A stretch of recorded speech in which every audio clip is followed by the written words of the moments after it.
कीर्तनकाराचा स्वतःच्या घरावर दरोड्याचा बनाव करून बायकोचा का केला खून? कारण ऐकूनच हादरून जाल. कर्जाच्या बोजाखाली माणूस सापडला की त्यातून सुटण्यासाठी धडपड करू लागतो. काही वेळा संकटे अशी आलेली असतात की त्यातून सुटका होणेच कठीण वाटत असते. त्यावेळी जन्माच्या जोडीदाराकडून अवास्तव अपेक्षा ठेवल्या जाऊ शकतात. त्यातून कलह निर्माण होतो. पती पत्नीमध्ये सुरू झालेल्या वादावर लवकरात लवकर तोडगा काढला गेला पाहिजे, अन्यथा अनेक आयुष्यावर त्याचा गंभीर परिणाम होऊ शकतो. याचे दुर्दैवी उदाहरण ठरणारी ही घटना कोल्हापूर जिल्ह्यात घडलेली आहे. तो प्रवचनकार होता, गावचा सरपंच झालेला होता, पण अलीकडे कर्जात बुडाला होता. हे कर्ज फेडण्यासाठी तो पत्नीकडे दागिने मागत होता, मात्र तिने परिस्थिती ओळखून नकार दिला होता. त्यामुळे तो चिडला होता. या रागातून त्याने तिचा जीव घेतला. या प्रकरणातून सुटका करून घेण्यासाठी दरोड्याचा बनावही केला, पण पोलिसांनी सत्य शोधून काढलेच.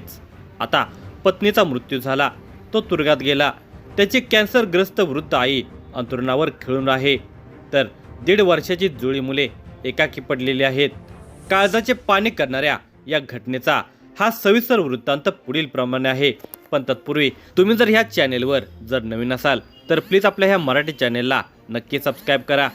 आजरा तालुक्यातील मडिलगे या गावात गुरव गल्ली असून येथे सुशांत सुरेश गुरव हा परिवारासह राहतो. सुशांतचे शिक्षण कमी असले तरी स्वभाव बोलका आणि लागवे असल्याने त्याचे कधी काही अडले नाही. दुसऱ्यावर छाप पाडेल असे बोलणे असल्याने त्याचा संपर्कही मोठा होता. त्यातच त्याचे वडील सुरेश हे आचार्याचे काम करत असत. वडिलांच्या हाताखाली काम करता करता तोही आचार्य बनला होता. 10वी नंतर त्याने ITI केलेले होते. त्या आधारावर त्याला कोल्हापुरात नोकरी लागली.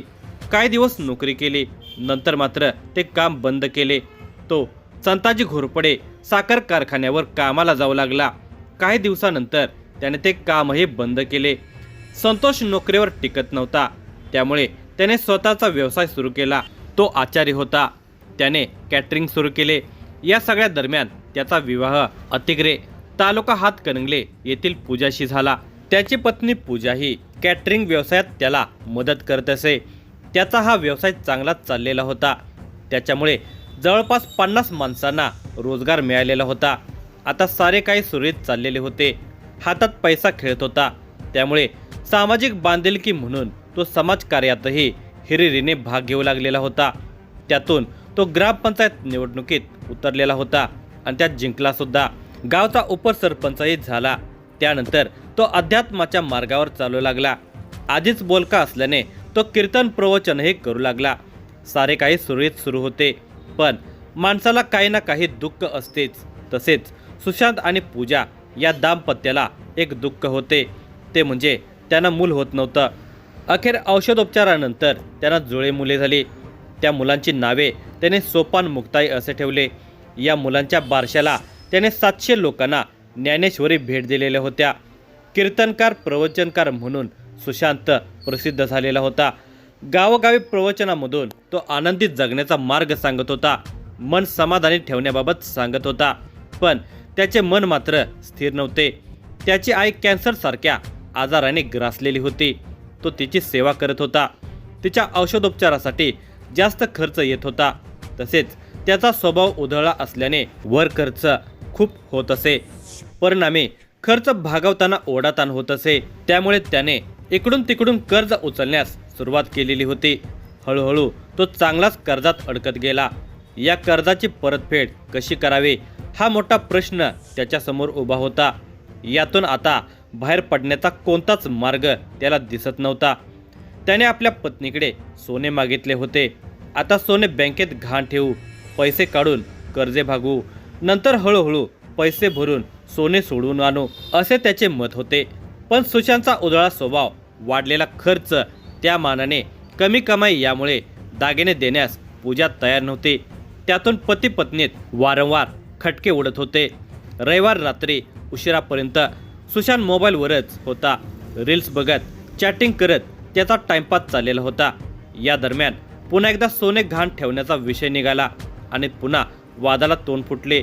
त्याने तिच्याजवळ दागिन्यांची मागणी केली, तर तिने स्पष्ट शब्दामध्ये नकार दिल्याने त्यांच्यातील वाद पेटला. भांडण वाढतच गेलं.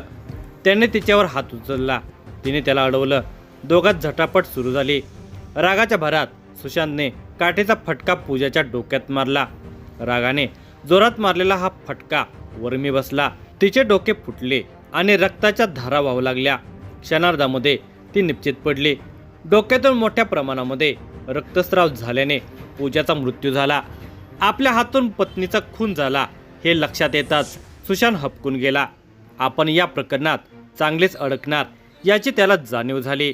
पण यातून सुटण्याचा काहीतरी प्रयत्न केलाच पाहिजे या विचाराने त्याने एक शक्कल लढवली. त्याने स्वतःच्या अंगावर ओरखडे ओढून घेतले.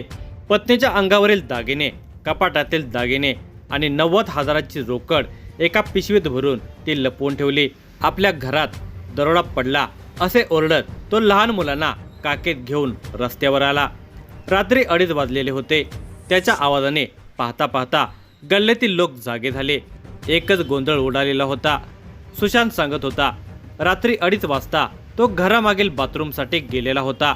त्यामुळे घराच्या मागील दरवाजे उघडे होते.